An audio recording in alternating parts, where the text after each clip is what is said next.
And I need to turn the microphone on. Is that important? All right, test, great. Good evening, everyone, and thank you all so much for joining us. My name is Benjamin Johnson, and I am the Assistant Event Coordinator for McNally Robinson Booksellers here in Saskatoon.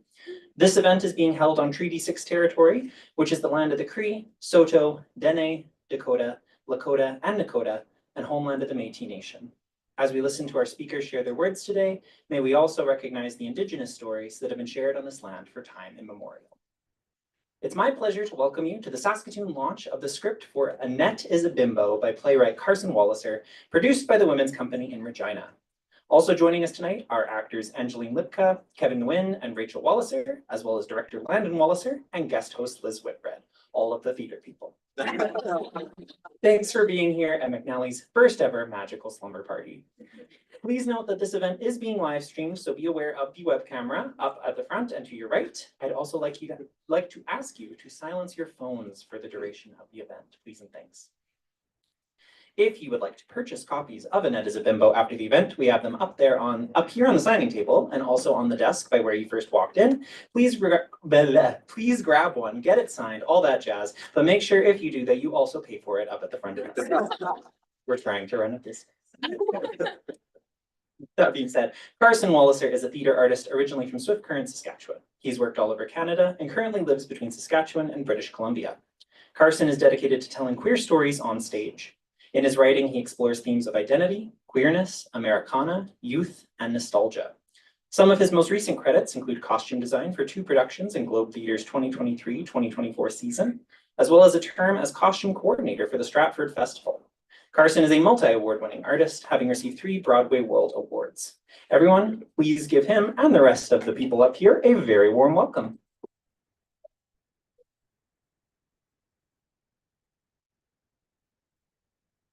Hi, everyone. Thank you for coming here tonight.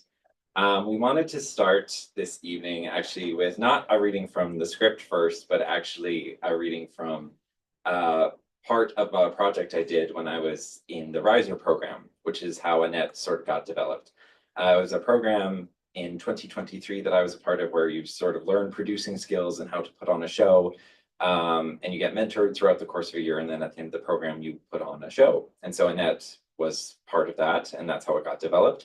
And one of our programs and our mentor sessions was about basically trying to figure out how to sell your show or pitch your show. So this is what I wrote back in 2023. All right, so a little more scrolling. All right, so everyone close your eyes and think back to a time when you were younger, when the most exciting thing was when that CD you wanted was coming out, and the worst thing that could happen to you was staying out past curfew. Now imagine you've just come home from a long weekend at school, it's Friday afternoon, and you've inhaled a fruit roll-up or an apple, maybe both, and the phone rings. It's your best friend, and they say, "Hey, my mom says you can sleep over." Now you know you're in for a night of Tupperware bowls overflowing with junk food, maybe a movie marathon, and probably some truth or dare. Probably your best friends are with you, maybe your older brother, maybe even someone you can't stand. But nonetheless, it's a night you're sure to remember. Now imagine, if you need to, that you're young and queer. That night might look a little different. Maybe you have an amazing group of friends. Maybe you're in love with your best friend. Or maybe you weren't invited to nights like this. For a lot of queer people, they didn't get the same experiences as other teens. But for tonight, they do. You can open your eyes. Now, Annette is a Bimbo follows the story of a group of queer teens, focusing on one teenage girl at her 16th birthday slumber party.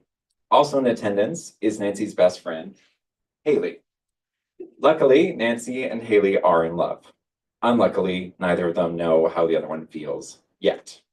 When Haley gives Nancy a record for a birthday present and Nancy puts the record on, Annette, who's played by myself, a magical drag queen guide, appears.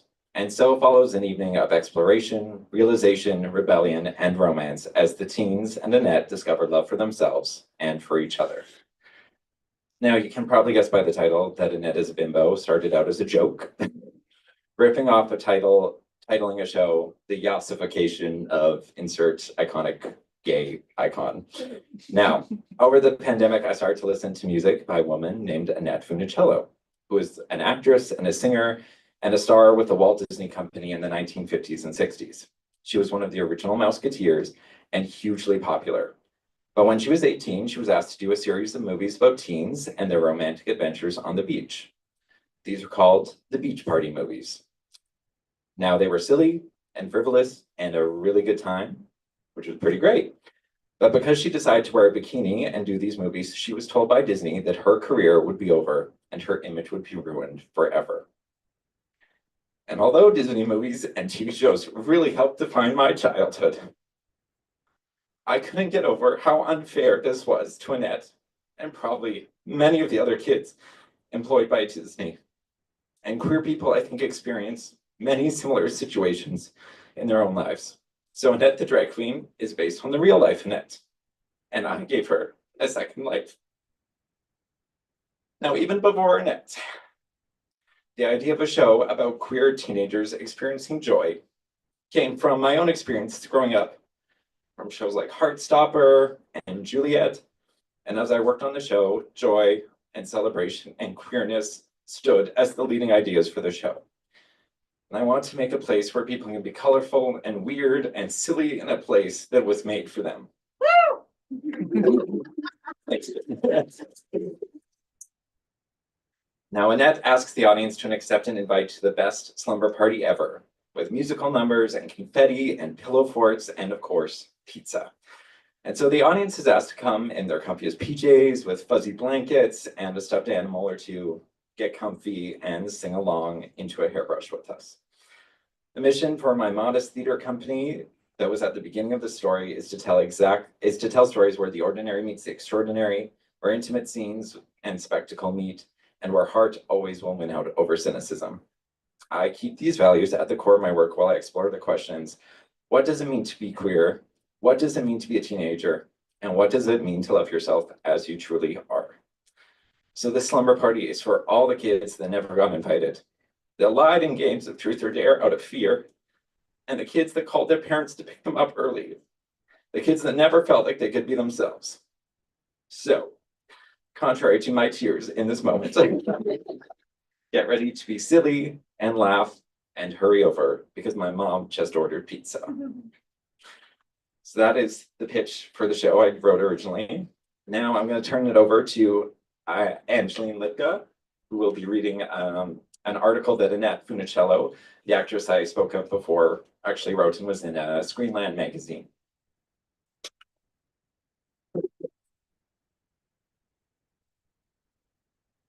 It's so hard to follow that, even though I didn't write this. Okay, so this is a selection from When I'm 18 by Annette Funicello that was published in Screenland magazine, July 1960. I can scarcely remember when I haven't been looking forward to my 18th birthday. There's something about the phrase 18 years old that is magic. For a while, a year or two ago, when I first began to talk about being 18, my family thought it was funny. They didn't make fun of my ideas, but I could see Mother and Daddy swallow smiles when I raved on about all the things I'd do when I'd reached the magic age. Lately, though, Mother has treated the subject of my birthday seriously. Annette, she'll say, you're going to be 18 pretty soon, and we'll be going out with older men. Or, Annette, when you're 18 and not under so much supervision, maybe you'd like things like that. My father still doesn't make 18 sound so special. I guess fathers have a hard time realizing their daughters are growing up. When I'm 18, I won't be a little girl anymore at all. I'll be a young woman. All my birthdays have been happy occasions, but two were memorable because of surprises. I'll never forget the day I was 7. As I mentioned, I'm crazy about clothes and always have been, even when I was quite small. A few weeks before my 7th birthday, Mother and I saw a dress in a shop that, to me, was the most beautiful dress in all the world. It was a velvet jumper with a white blouse piped in velvet. It was so beautiful, I wanted to touch it. Could I just try it on? I begged. Mother smiled and nodded. I'd be all right, she said, but don't expect us to buy it. I've spent our clothing allowance for this month getting your school things. You try the dress on though, if you want to. We'll see how it looks. The velvet was soft to the touch, and I held it against my face for a second. The dress fit perfectly, and as I whirled in front of the fitting room mirror, Mother smiled somewhat sadly. Young though I was, I could tell she wanted me to have the dress as badly as I wanted it, and I felt sorry for her because she was so sorry she couldn't buy it. Since you have a mother of your own and know how mothers behave, I'm sure you're way ahead of me in this story. On the morning of my birthday, mine gave me a present. It was the jumper, the blouse, and shoes to match. By dipping into some other part of household budget, Mother had gone back to the store and bought the dress the day after we'd seen it together. My birthday was extra special, not just because I got the new dress, but because I realized how much my mother wanted to make me happy. The surprise on my 17th birthday was quite different. I was touring with the Dick Clark Bandstand and was in Texas. Although traveling with the troupe was fun, I felt homesick all day because at our house we made birthday galas family events. I couldn't help wishing that I were at home with my parents and brothers. But that night, during the show, the bandstand gave me an exciting present, which I hadn't expected for a minute.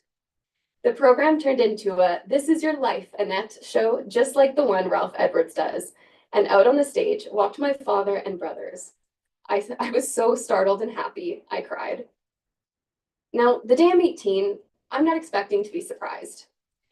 I already know 2 things I'll do that day for sure, and I know what my most important present will be. The important present will be a big chunk of personal freedom. I'm not talking so much about freedom from restrictions at home as I am about freedom from legal restrictions.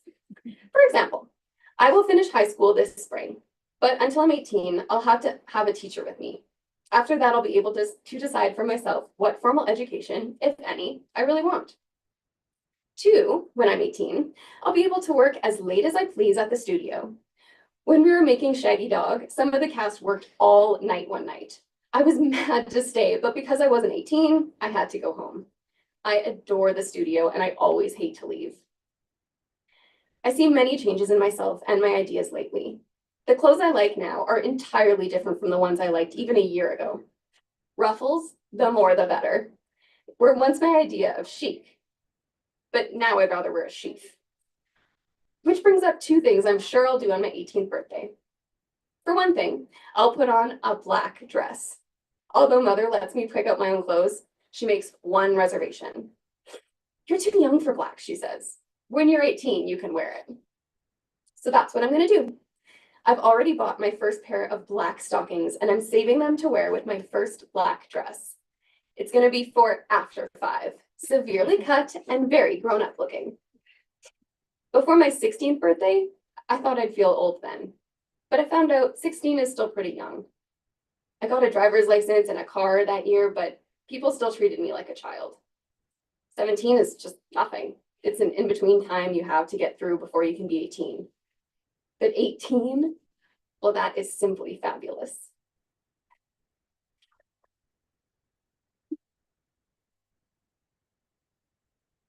Set up for Rachel, and we're going to do a reading of one of the scenes between Rachel or Nancy, Nancy and Haley. So this is the first scene strictly between Nancy and Haley when the slumber party is kind of settling down and everybody's gearing up for bed, which is right at the start before all the chaos really ensues.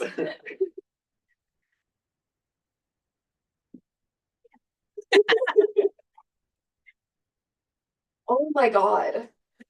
Give Annie 10. When she smells these, she'll get a second wind. Yeah, maybe. So, how's your birthday been? Good. Just good? Well, I was forced to invite my emotional terrorist of a younger cousin, and I'm just not really a fan of birthdays. The court would like to present your 13th birthday as evidence to the contrary. Yes, but this is my 16th birthday.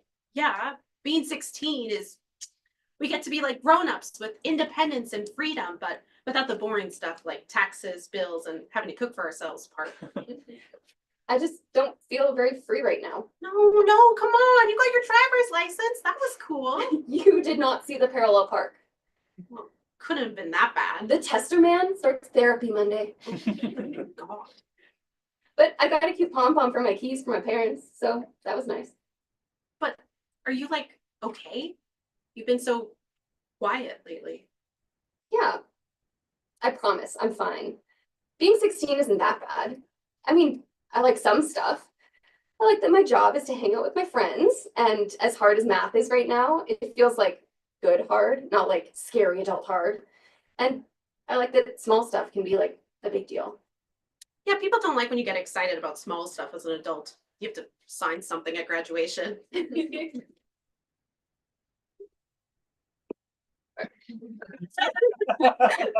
I'm kind of being a Debbie Downer, aren't I? More like negative Nancy. No, I'm sorry. We didn't need to see Spice World for the 18th time this month. 17th. Annie and I may have watched it once without you. I have something to make up for it. But you already got me the. I know, I saw this and I thought of you. Do I need to guess? Is it a giraffe? Oh, a ticket to Disneyland? Oh, a piece of the Titanic wreckage? Just open it. Do you like it? Did you finally try collage? I tried to draw a Lizzie McGuire thing down here, but her left eye turned out a little suspect. Haley, this is so cool. Oh my God, when did you have time to. Wait, what kind of record is this? I don't know. I found it in the big sale at the library had a couple weeks ago. It just said party record. And then I thought this was cool. This piece of tape on the record says, in the event of emergency, please play. That is so weird. I love it. Thank you. Thank you. Really? Yes, crazy. It's incredible. I really love it.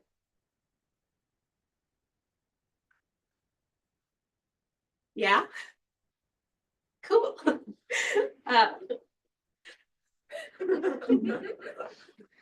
Um,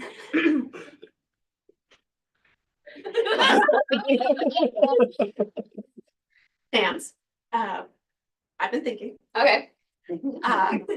And I never want anything to wreck our friendship.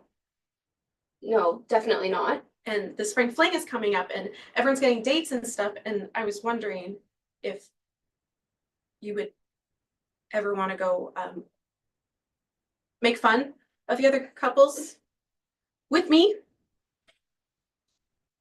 Oh my God, yes, we should so go. Really? Awesome.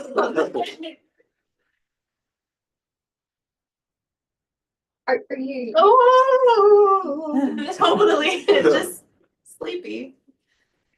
Yeah, we should get to sleep. It's late. Yeah. Thanks. It's the best gift anyone has ever given me. I'm gonna go to sleep.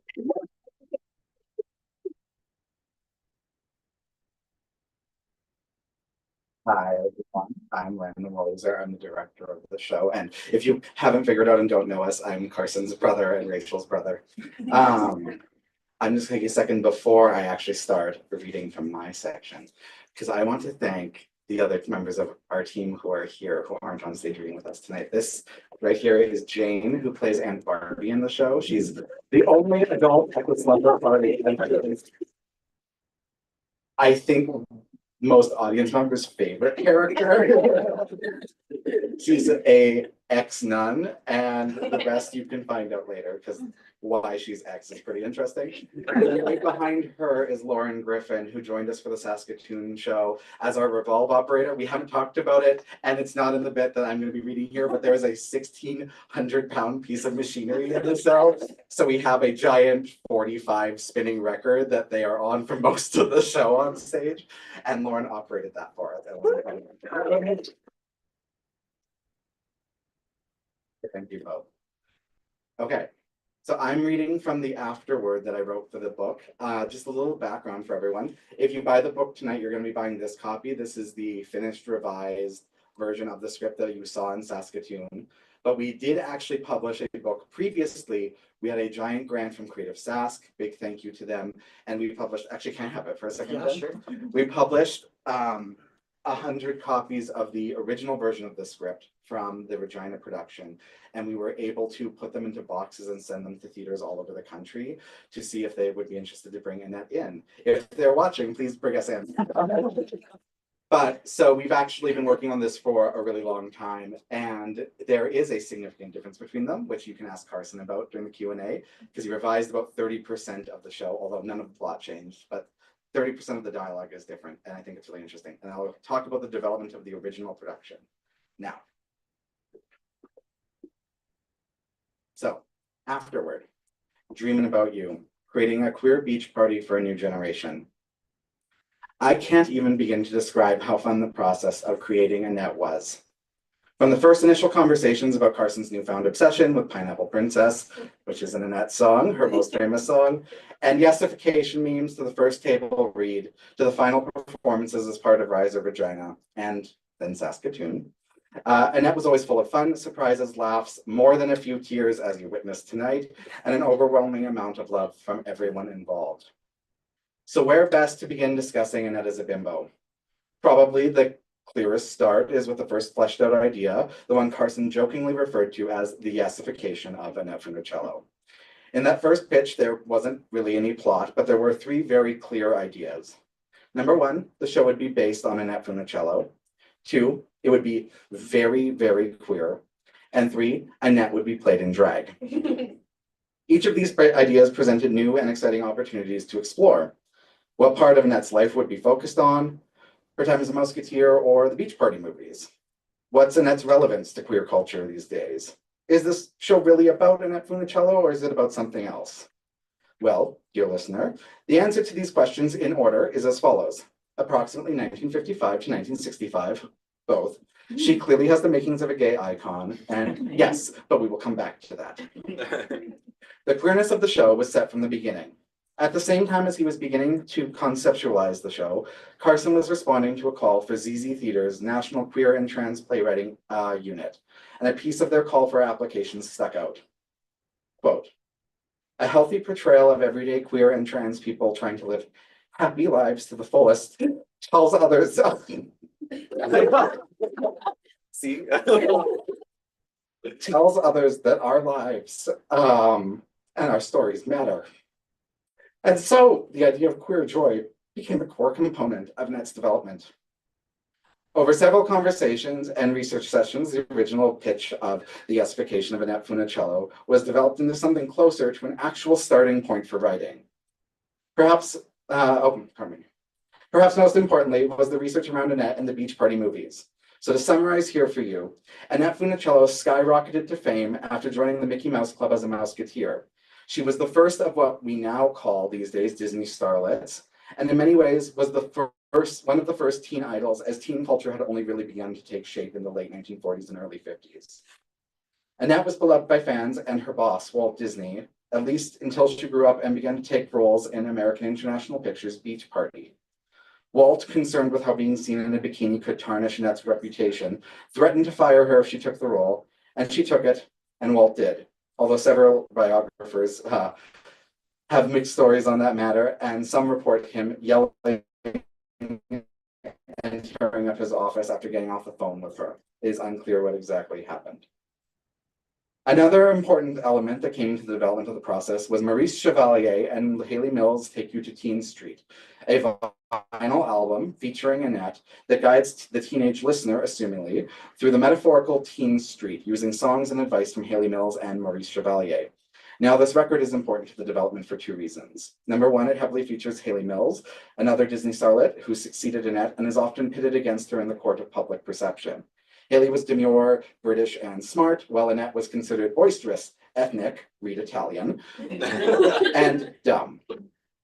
It features not only a structure, but also advice directly to young people, almost directly from Walt Disney itself, as it was produced by Walt Disney Records.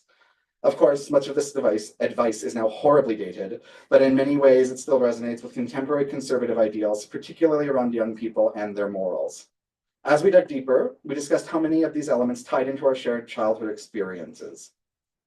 We had grown up on the original version of The Parent Trap with Haley Mills. I had my 6th birthday party at the movie theater to see the opening of the 1998 remake of The Parent Trap with Lindsay Lohan and Natasha Richardson. Eventually, the conversation grew beyond the confines of Disney and to teen culture as a whole, and how it had evolved from the era of Annette and Haley Mills to Hilary Duff and Lindsay Lohan. It was with all these elements on the table that the first real pitch for the show formed. Annette, less a literal representation of Annette Funicello than an allegorical one, would function as a kind of Mary Poppins figure, guiding contemporary queer teens down Teen Street. The show would loosely use the structure of the beach party movies as its guide, and at some point Annette would have to confront the problem of her old-fashioned ideals being imposed on contemporary kids, which would enable her to come to terms with her treatment by Walt Disney. Such was the state of the show when it was chosen by Why Not Theatre and On Cue Performance Hub for the Riser Project's national expansion, Riser Regina. Riser, a collaborative producing model for performance artists and companies to create and present new work, was developed by Why Not Theatre in 2014 in order to address the challenges of producing independent theatre, including the high cost of production, difficulty building audiences, and inefficient use of resources and infrastructure. The Riser model is designed to bring together senior leadership from the theater community with underserved and emerging artists in order to maximize existing infrastructures, share resources and risk, help build new audiences, and support a commitment to create and innovate. Day one of our first workshop, Carson brought in a 30-page outline of the show for us to read through, and we walked through the design ideas. The show, now simply titled Annette is a Bimbo, had a clear shape and a full cast of characters. Nancy, the girl in love, Haley, her best friend, Julia, her bratty younger cousin, Annie, Nancy and Haley's idiosyncratic friend, Bobby, we have not introduced Bobby yet. Bobby, Nancy's recently graduated brother, Aunt Barbie, Nancy, Bobby, and Julia's aunt and ex-nun, and of course, Annette herself. There were also appearances from Walt and Paul, which were hysterically slanderous send-ups of Walt Disney and Paul Anka. The outline, a remix and pastiche of characters and plots from teen films of the late 1990s and early 2000s, laid out arcs for each of the characters, with the current selection of songs we were expecting to use in the show and some of the jokes. Though it was partially inspired by Beach Party, the show now got its setting from the fourth movie in the Beach Party series, Pyjama Party. As we talked that first day about queer joy and this immersive drag show Slumber Party record hop that we were making, it became clear that what we were making was making the party that so many of us never got to have. The party for everyone who got picked up early, who lied about their crush, or who never got invited. And so we moved from a queer beach party for a new generation to the best slumber party ever. God, I wrote a long introduction. I flagged the paragraphs we are not reading tonight. This is quite a history of the show. In late April, we went into rehearsals. One of the first things we discovered was just how well the show works on a narrative level. The plot begins in much the same way as Mary Poppins, with the children accidentally summoning a magical wise woman figure that plays games with them and teaches them life lessons.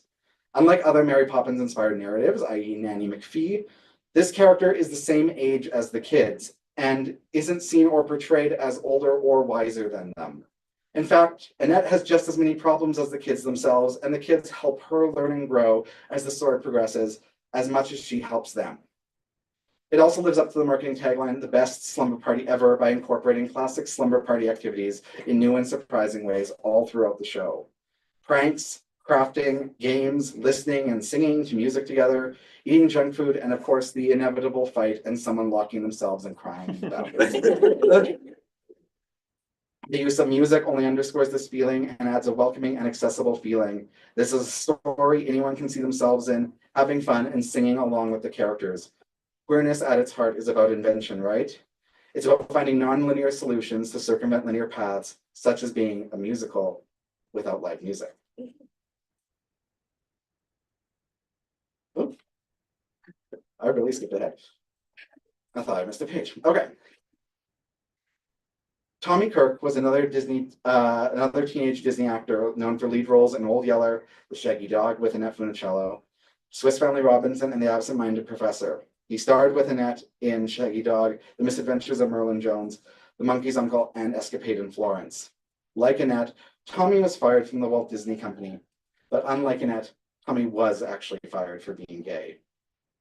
Tommy also went on to star in several beach party films, including Ghost in the Invisible Bikini and It's a Bikini World, but his most memorable beach party appearance is with his friend Annette in Pyjama Party.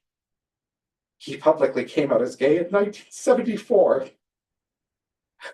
While Tommy never got quite back into acting the way Annette did, he was able to make a living as a carpet cleaner in California. And in 2006, he was also inducted as a Disney legend. Annette had been inducted in 1992. So, although Annette focuses on the clash of the then, Annette's world of the 1960s, and the now, it's also about the when. The ideal future that isn't here yet, but can always be glimpsed just beyond the horizon. Tommy Kirk passed away in 2021 at the age of 79. Oh my God, my voice has not been this high since I was 13. I really get a teenage slumber party. Oh my God. Tommy Kirk passed away in 2021 at the age of 79 with, in his words, no bitterness and no regrets. It doesn't get better. We make it better. So, with that, I'm now going to pass it to Carson and to Kevin. We're going to read some Act 2.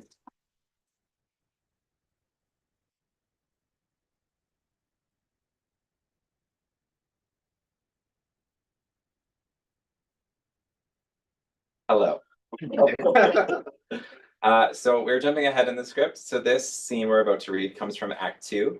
And Annette and Bobby are the same age. They're the only two 18-year-olds in the show. And come from very different worlds and have been sparring most of the show. Everyone's left Nancy's bedroom at this point, and it leaves the two of us alone. I'm starving. What kind of pizza is that? The pineapple one? Oh, come on. Out of all of the pizzas, you're going to choose pineapple? I'm sorry you have such bad taste in pizza. You are so sure of yourself. Am I? I mean, I never liked this around other boys. I mean, you're just like easy to talk to. Paul, ugh, I'm always worried I'm like saying the wrong thing. So is Paul like your first My first, what? guy? Oh, no. I had my first boyfriend at 13. 13? You knew you were gay at 13? No, I didn't know anything. I just knew I liked him, you know? And I liked being around him, and I loved his smell. His smell? Yeah, like Dove soap. What do I smell like? Pizza. Oh man, What about me? you smell like pink Skittles. Really? What if I want to smell like delicious, delicious pineapple pizza? Oh, huh? that is so gross. Okay, you're ruining pizza. Come on, what kind of anarchist made this monstrosity? Hmm? Don't know, please, okay? Just look at it. Look at how delicious it is. I can see, I promise. All right, more for me. How about the girls you've gone out with? What does Chrissy smell like? Chrissy and I never dated. Oh, cool. Yeah, I'm glad I didn't go to her party. I usually end up in the kitchen alone anyways. Doesn't sound very fun. No, surprisingly, musical numbers are way more fun. I'm sorry, by the way. I've been kind of a jerk, and I don't know why. You're just so you. You know, I've never met anyone like that. Everyone I know is obsessed with what everyone thinks about them, including me. Maybe if I had a friend like you, I wouldn't have spent so much time shoving myself into the tiniest box I could. And, you know, I miss doing fun things like baking with my mom and hanging out with Nance and just liking stuff. Liking stuff is pretty great. Shut up. And I just want more of this feeling. You aren't sick of me? Even though I never stop talking and I have the cutest ears. No, actually, I think I have the cutest ears. They're pretty good. Can I tell you something? Last summer, when school just ended, I went to this ice cream place here in town, and well, I started to go there lots. And you know, there was this guy that worked there, and he was tall, and he had this kind of crazy hair, and well, you know, at some point I think I was going there just to see him. because their ice cream isn't that good. And I don't know what that means. And I'm so confused. And I'm surprised, but I'm also not surprised because I always stared way too long at that Josh Hutcherson poster. I think I could be, but I don't want. I don't know why. I think I like guys a bit, maybe. That's so cool, Poppy. All that means is that you like the boy, and that's exciting. You don't seem excited though. Well, like you're like gay. You're like very gay. And I don't know if I'm that bright and sparkly and stuff. Well, labels are just like lipsticks. You get to pick your best shade, and the label doesn't really matter in the end as long as it makes you feel good. No one's gonna get mad at you for you being you. I don't know. I don't know anything right now. Me either. But I don't think knowing stuff is everything people make it up to be. Right.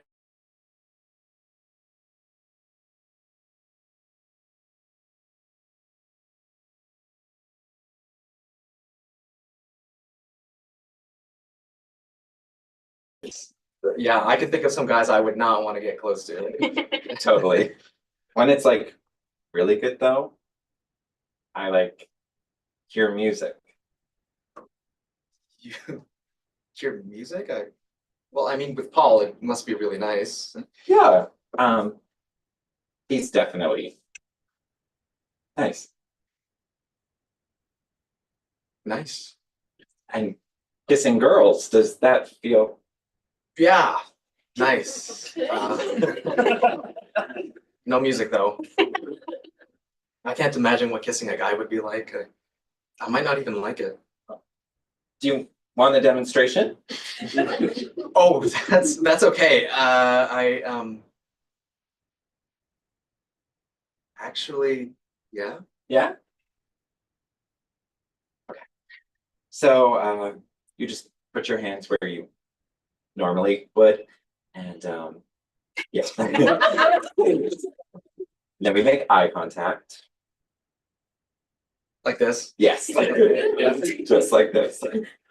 And then we form the connection. Yes. And then we both lean in close.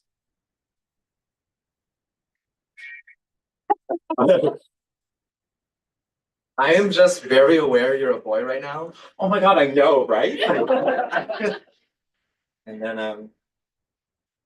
then we kiss. Thank you.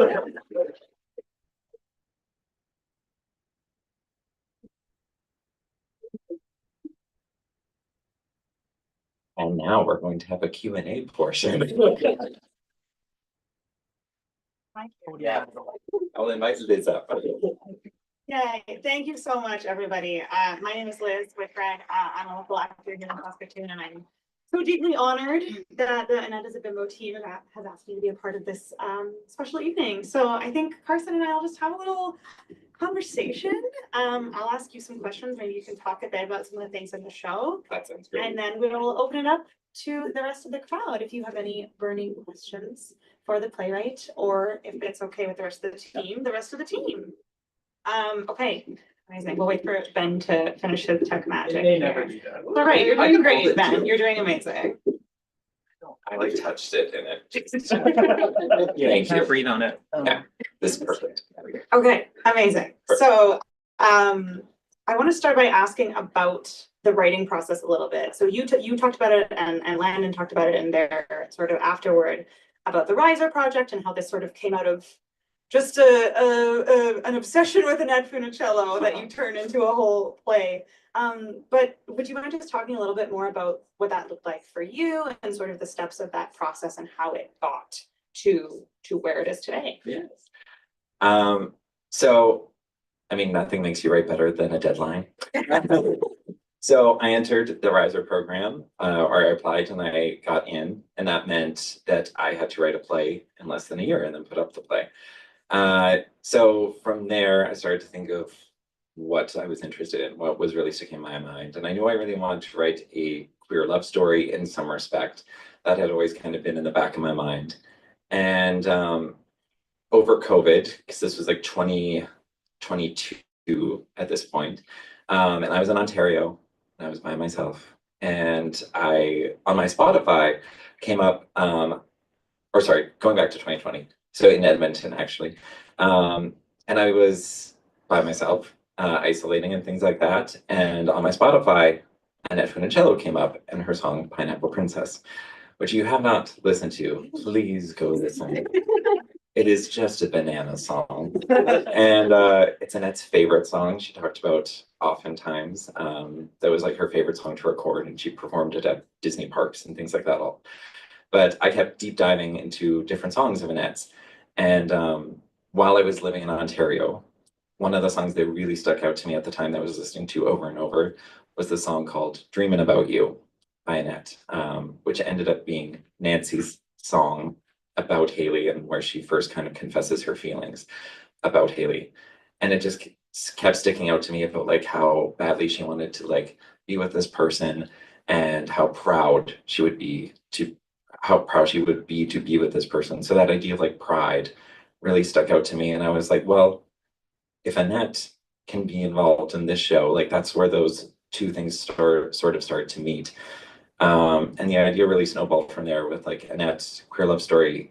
I want them to be teenagers. I want this to be an experience that like not a lot of people had. And then the setting for the slumber party came about and things like that.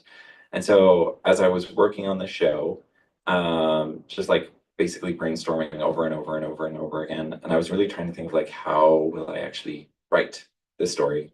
And I took, you know, those like online master classes that they advertise to everyone on Google. I decided to sign up for one because the Duffer Brothers had one, and the Duffer Brothers wrote the TV show Stranger Things, which is one of my favorite TV shows. And so I took their writing course, which is actually about writing TV shows, but I found the structure incredibly helpful. So I ended up basically spending a very, very long time brainstorming a bunch of ideas and then whittling it down into basically I would make like 5 points of like what I wanted to happen for every single character in the show. And it would be like, this is how she starts, this is where she goes, so forth. And so I would make these like plot outs for every character, and then I would like weave them together. And I would take like Nancy's first thing, and then Haley's first thing, and then Annie's first thing. And then it would be like, then Nancy's second thing, and then Haley's second thing, and then Julia's first thing. And so it's sort of like just weaving these like little tiny pieces together, which I think really helped me kept me from getting overwhelmed by writing the show. And then it was really easy because if something wasn't working, it was really easy to just scratch out like a sentence versus like throwing out 5 pages at work. So I would just be like, okay, actually, I don't like that sentence. I think I want to change what is like the third point of like Haley's journey throughout the show. And so I would like put those things together, and then I expanded on them once I was happy with it. And that's kind of what that 30-page document Landon was alluding to was basically the show outlined very, very intensely. And then when I actually went to write the show, I wrote the show really quickly. I wrote the show, I think, in like a month and a half, for like actually sitting down and like writing the script. And then as the script kept pretty much the same from my initial writing of it for the first production. And then for the second production, it was mostly my scenes with Kevin or Bobby and Annette, where I wanted to like change the dialogue and just like clean it up a little bit. So that was like the bulk of the changes, and then a couple other things here and there. Cool, thanks, Carson. You describing the way you wrote that, it does feel very you were using the word weaving, but I kept thinking of the word braiding, which always makes me think of a slumber party, right? You braid each other's hair and something, which I think is very beautiful, and so much of I think that slumber party is woven through the piece. Can you talk a little bit, because we're talking about the writing, about the structure of the piece? You know, there's a lot happening in it. If you were lucky enough to see the Saskatoon production, which I did, or I'm sure the Regina production, like there's moving parts literally, revolve, but there's a lot of moving parts in terms of what you're saying, all the characters. So can you talk about, just expand a little more on the structure of that and what felt most important to you in building those pieces, I guess? I think, structurally, one of the things that I really kept in the back of my mind was there is a lot of representation of young male queer couples, especially, and I really want to focus on a female queer couple. That was really important to me to flesh out their story. And so that was always the and I think it fits much better with the slumber party setting as well. And so I wanted to really keep that one at its core and then sort of have the secondary storyline of the older brother and Annette, which I feel like is another common teenage movie trope where it's the brother of the main character, the brother of the best friend. And so I wanted to keep that woven in there. And so those two couples sort of became the two central stories. And then Annette's basically breaking out from her work with Walt in the show, were sort of at the head of it. So it was these 5 pillar points. And then I got to weave in these other 3 characters who were such beautiful colors and additions and people who lived in this world. They just weren't the primary storyline.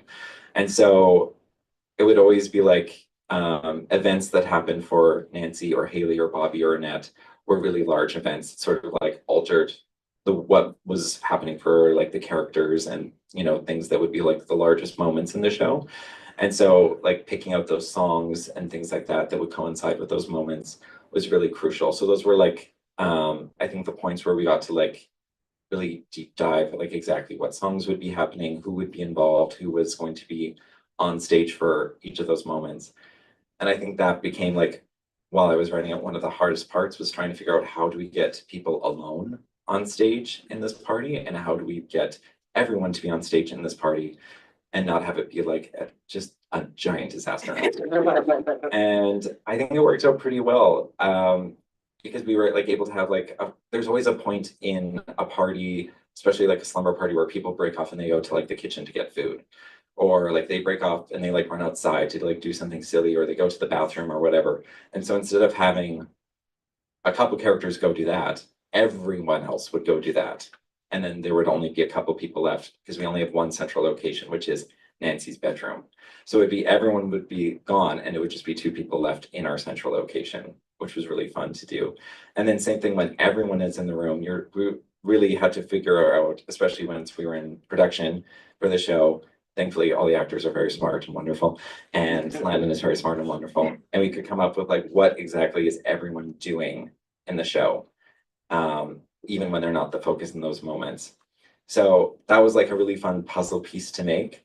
And then it just I think because the show is really quick too, it's meant to be very Gilmore Girls-esque, where the dialogue is really snappy and the moments are really snappy, and it just moves at sort of breakneck speed. We really got to fly through these moments, and it just would build and build and build and then sort of break and then build and then build and build and then break. And that's what I wanted the audience to have. And then as the show goes along in Act 2, it keeps building, but it's sort of the moments that are building are becoming bigger moments for each of our characters. It's their climax in their story. So then in Act 2, everything feels much larger and fuller by the time the show ends. Yeah, I think that's, again, maybe I just went to a lot of slumber parties that were very dramatic, but that also feels very real to the slumber party experience, where emotions are high, you're having an intense thing and you're crying, and then all of a sudden someone's like, let's watch Bring It On. That's totally true. So again, that feels very authentic to me as someone who was a teen girl. You mentioned the music. I wanna talk about the music because we were chatting a little bit before, and the piece of music that stuck out to me the most when I saw the show was Perfect Day by Hoku, which is a song from the Legally Blonde movie soundtrack. If you're not familiar, I see a lot of people aggressively nodding in the crowd. It's an incredible song, and it is to me, the ultimate slumber party song, but I'm sure everybody has one of those. So how did you choose, apart from sort of the Annette songs, how did you choose the slumber party songs? Were they crowdsourced? Were they just your personal favorites? How did you decide what music made it into the show? Great question. So one of the very cool things about the show once we got into production was we wanted to add on a half-hour pre-show, basically. So from the moment that like people were sort of like able to arrive at the theater and enter the theater, that all the teen girls in the show would be participating in the slumber party. And so if you got there at 7 o'clock and the show actually started at 7:30, you could watch from 7 o'clock onwards as the girls were trying to like light as a feather, stiff as a board, or like making friendship bracelets, or like doing all these other activities that happen at the slumber party. But for the 7:30 start, we really wanted it to start off with a bang. We wanted it to feel like the most iconic teenage world. And because the show sort of like the now is really ambiguous as to what the now current like date is. And so we use a lot of music from the like early 2000s, from the 90s, there's 80s music. And so we decided to settle with Perfect Day as an iconic like early 2000s song that really speaks to like the whole vibe of the show, the female presence in the show, and also just like the queer culture part of it all with like coming from the Legally Blonde soundtrack. Thank you so much for knowing exactly where it came from. So like that was a great one that I think we kind of talked about primarily from the beginning. And most of the other songs, it was sort of like I had an idea or I was pretty sure about what I wanted the song to be after great listening. Like I think I had a playlist with like 30 songs on it, and the show has like I think 12 songs in it. And so it was sort of like just like trial and error of like what song actually means the most in this moment, because none of the songs are actually there. We don't perform with like a live band or like exclusively live singing. It's all like or lip sung to like a drag show would be, or sung along to like you would at a slumber party. And then there's I guess like a minimal amount of live singing. And so yeah, it was really trial and error, but like what existing song like fits this moment the best, what incorporates it the best, what like is it the best mood shift or like gets us into the moment that the song needs to be happening. So it was a real mixture of like sort of looking at soundtracks from a lot of iconic movies. So like Easy A, Mean Girls, The Parent Trap, Legally Blonde, Romy and Michelle's High School Reunion, like pretty much any movie you can think of that sort of like fits into the genre, something that you would watch at a slumber party. I listened to the soundtrack for and would like pull songs from. And then it would be like, yeah, it was just like mixing these moments and like picking some of the ones that felt like the most iconic from my childhood and putting them in. And so yeah, it was just like a big puzzle piece about like picking those. Awesome. I love that. I feel like the music is such an integral part of the show, and it feels very personal, but also I love that genre of like slumber party film soundtrack. That does feel like an extremely specific genre of music. I'll ask one more before we open it up to the rest of y'all. And that's sort of along the lines of music. There's a lot of pop culture references in the show. And again, like you said, it's sort of, when are we? Are we in the early 2000s? Is it right now? Is it maybe 1995? Who's to say? None of our business. Do you have any personal favorite pop culture references in the piece? Do you have any, and I open this up to the rest of the team too. Are there any references that you're like, that one's my favorite?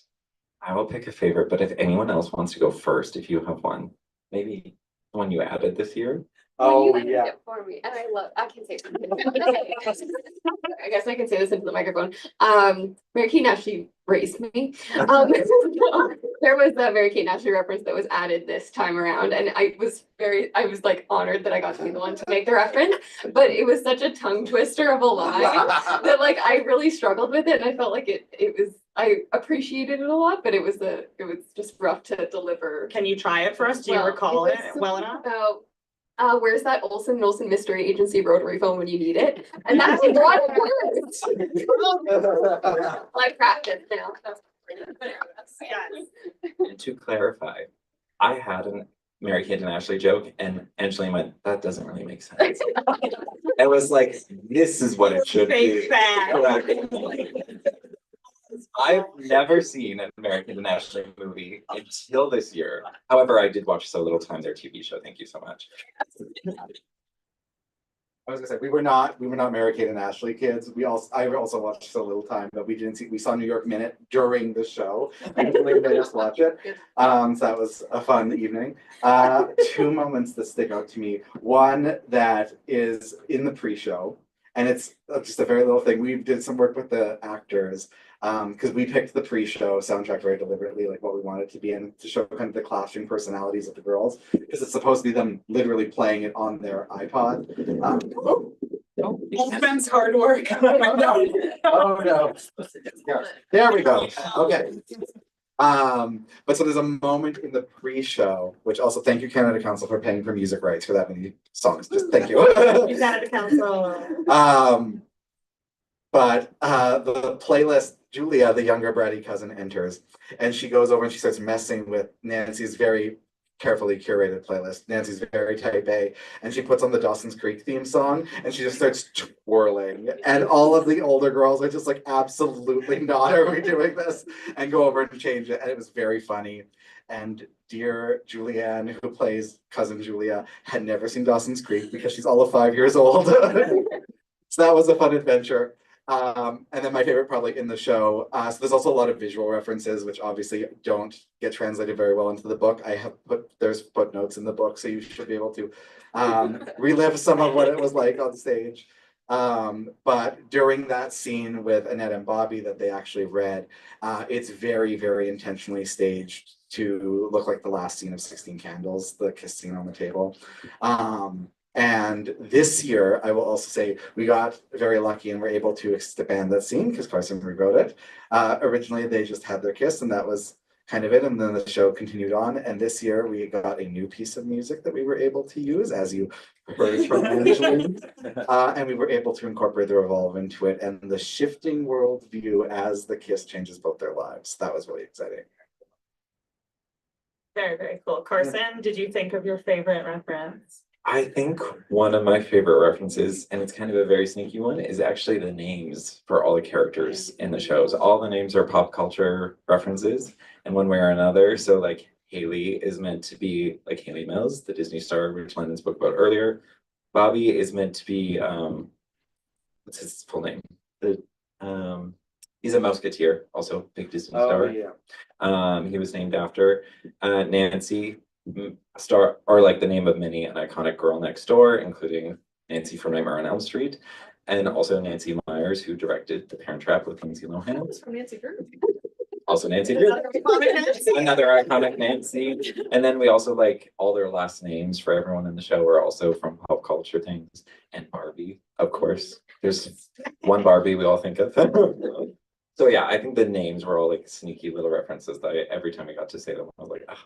Look at that. Okay, like those little Easter eggs that sometimes in theater, like there's just little things that are only for you and it's not for the audience actually. Oh, that's my favorite one. Yeah. Oh, I know what it is. It's right through my head and I was like, what? It's, if you saw the show, when Nancy and Haley finally have their moment and they finally shared their first kiss, it's after they did their handshake, which is actually the handshake that the twins do in The Parent Trap. No, it's not. It's The butler. It's the butler and Martin. How did I forget Martin? It's Martin and which twin?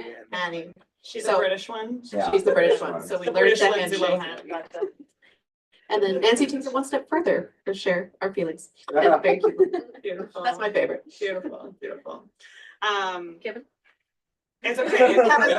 Kevin's like, I've never heard of this show in my life. Let's open it up. Pizza advertising. Let's open up to the audience for a few minutes, and then we can get to the book signing. But does anyone have any questions for Carson or the team? You don't have to use the microphone. Yeah. I just wonder, like, what made you want to rewrite Annette into being a drag queen? Because she's a real person, and you sort of like changed that up, made a new universe. So I'm wondering, like, what was the inspiration there? I think one of the things was Annette was such a big inspiration in the show. And one of the other parts of like what I wanted to Annette, the show, to be was extremely queer. And drag queens are such an integral part of the queer community. And you know, people often refer to them as like warriors in the queer community and things like that. And there's obviously been lots of political controversy about drag queens and things like that. And I wanted there to be a drag queen in the show who was around teenagers, who helped them, who was just a teenager, just like them, and who was sort of like this version of Annette through a queer lens. So it was like, you know, taking, and drag queens do this all the time where they're like, oh, like I love this incredible, iconic, like Madonna, Diana Ross, and then they like, their drag is just like that. And so this was sort of like that, where it's just like, I love Annette. So let's have Annette, but I will be her in drag. So the hair is bigger and the boobs are bigger and everything is like bigger. And it's just like a love letter to her as like such a kind, wonderful individual. And she truly, like, every quote of hers, like she's never bitter about anything with Disney. She's always like, I loved it so much. Like I loved working with him so much. And I had such a fantastic time. And she has all these like little snippets about like, you know, the world is so wonderful. And I think that's also like at the heart of the queer joy aspect of the show is like, it's all these queer teenagers who are just like, their main problem is themselves getting in their own way. There's a quote from her at the start of the book that I think is, Yeah, you have a deeper, wiser, loving self that you can always ask for help. There's a quote from her. So that's fine. Any other questions from the crowd?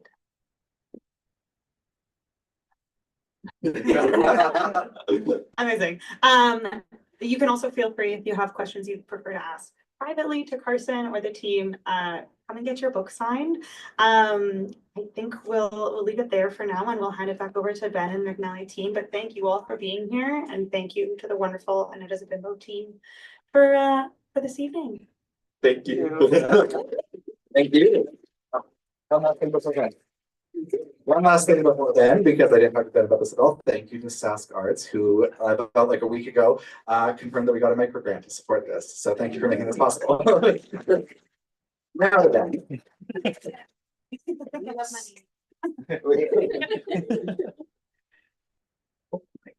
I'm sorry. Yeah, we're just gonna open up